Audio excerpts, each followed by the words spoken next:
కలిసి వచ్చేటటువంటి పూర్వీకులు ఏదైతే చెప్పుకుంటున్నారో మన కళతో చూస్తున్నాం. గతంలో ఎన్ని గంటలు ఉండేది? 14-18 గంటలు ఉండేది.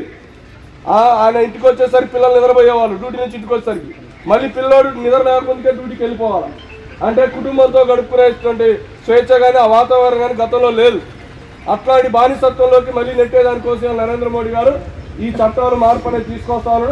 కాబట్టి మీరు అందరూ ఆ రోజు సమ్మె అంటే ఎక్కడికో పోవడం కాదు, ఉదయం 9:30 కల్లా పెవిలియన్ గ్రౌండ్ దగ్గర రావాలి.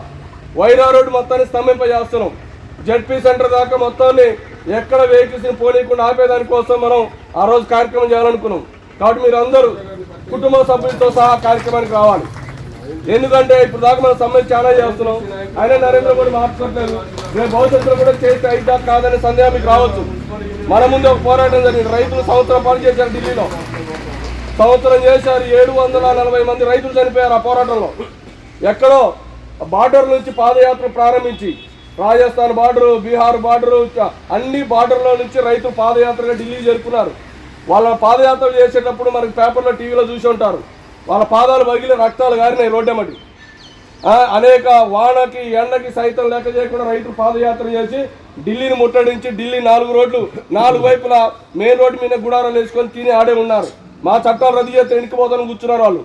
నరేంద్ర మోడీ గారు చివరికి ఎర్రకోట ఎక్కి జాతీయ జెండా ఎగరేస్తూ ఈ దేశంలో ఉండే రైతులందరినీ క్షమాపణ చెప్తున్నానని చెప్పాడు. ఆ చట్టాన్ని వెనక్కి తీసుకుంటానని చెప్పాడు. అంటే మన కళ్ళ ముందు పోరాటం చేసి విజయం సాధించారు రైతులు. కార్మిక వర్గం మనం సాధించుకోలేమా?